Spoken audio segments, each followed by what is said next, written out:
We're all taught to think of our salary as the ultimate scoreboard for success, right? But what if I told you that number, the one we all chase and compare, is actually a pretty dangerous illusion? In this explainer, we're going to tear down that idea and show you why what you make isn't nearly as important as what you own. And we'll reveal the one true metric for financial freedom. Okay, so let's kick things off with a little story. A tale of two people. On one side, you have someone making 300 grand a year. They've got the luxury SUV, the big house, all the stuff. They look absolutely unstoppable.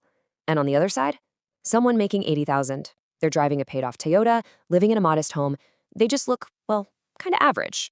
All right, so be honest with yourself for a second.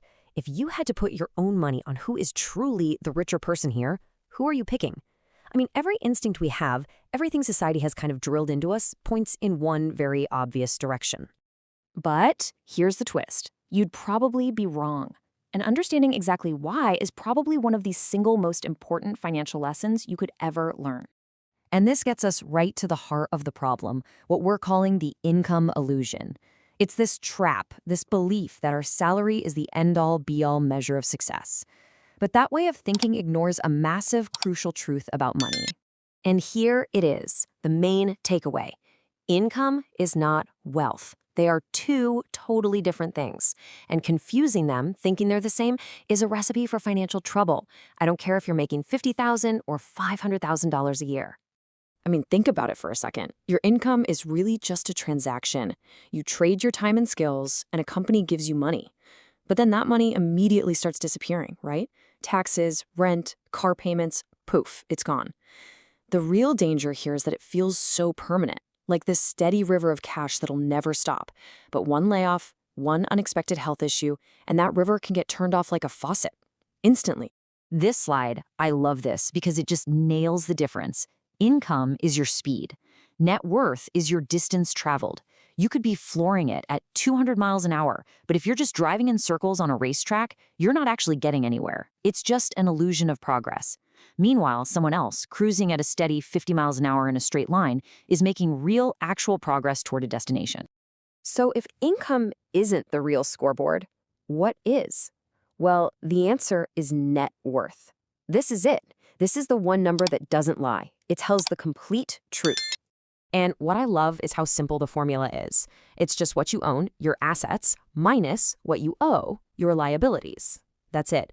See, unlike your income, which kind of resets every single month, your net worth remembers everything.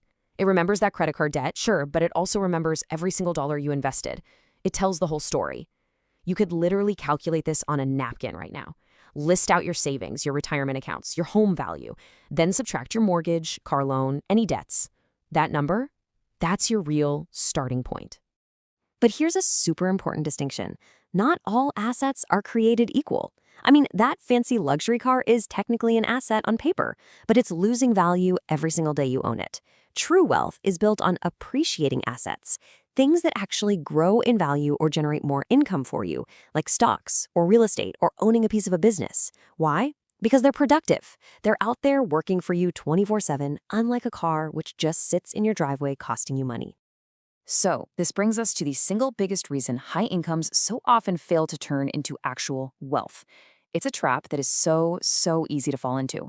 It's called lifestyle inflation. And it all starts with these three little words. Three of the most financially dangerous words you can tell yourself. I deserve this. You get that big promotion, a nice bonus, and you think, hey, I worked hard for this, right? So you upgrade the car, you get the bigger apartment, you start taking fancier vacations. And slowly, what used to feel like a luxury just becomes your new expensive normal.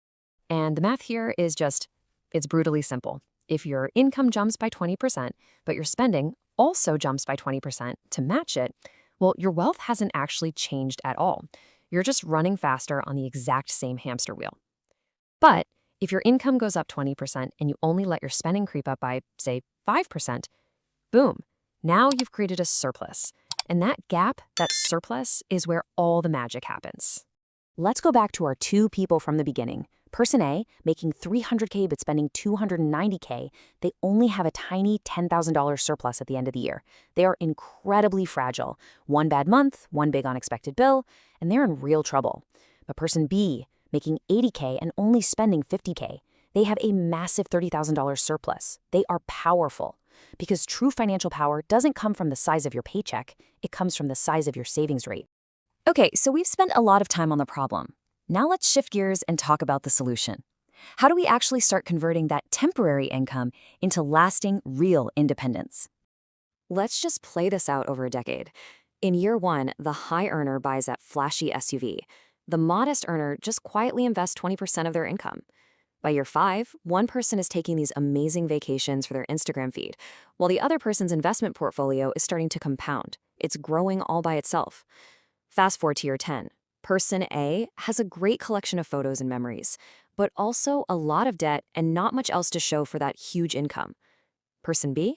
They now have a powerful 6-figure portfolio that's working for them around the clock, even when they sleep. Now, all this hard work leads to this incredible, almost magical moment that's called the crossover point. So let's say you're saving $20,000 a year from your job. The crossover point is that amazing moment when your investments start earning you more than $20,000 a year on their own. That is the point when your money is officially working harder than you are. And that, my friends, is when real freedom begins. So how do we get there? I want you to start thinking about your conversion rate. If you earn, say, $10,000 in a month and you manage to convert $3,000 of it into assets, investments, not just more stuff, that's a 30% conversion rate. That number, that percentage, is your real financial score. And you want to know the easiest trick in the book to boost this rate? Automate it. Set up an automatic transfer to your investment accounts for the day you get paid. You can't spend money you never even see in your checking account. Ultimately, this whole thing boils down to a fundamental shift in how you see the world. It's about changing the questions you ask yourself and the numbers you decide to track. First things first, you have to stop obsessing over this question: how much do I make? It's the wrong scoreboard. It's distracting. All it does is measure your speed, not your progress. Instead, I want you to start asking this: how much do I own? This question forces you to focus on your balance sheet, on your net worth. This is the number that actually builds your freedom. And this new scorecard really shows that shift perfectly. Instead of celebrating a raise that just leads to a more expensive lifestyle, you start celebrating paying off a loan. You celebrate eliminating debt. You celebrate watching your investments grow. You're no longer just buying a lifestyle, you're buying your independence. And really, it all comes down to this. A big income can be flashy. It can get you a lot of attention, but it's fragile. Net worth, that's often quiet. It's not about showing off, but that quiet wealth is what gives you options. It's what lets you walk away from a job you hate, take a risk on something you believe in, or just live life on your own terms. And that right there is the real definition of success.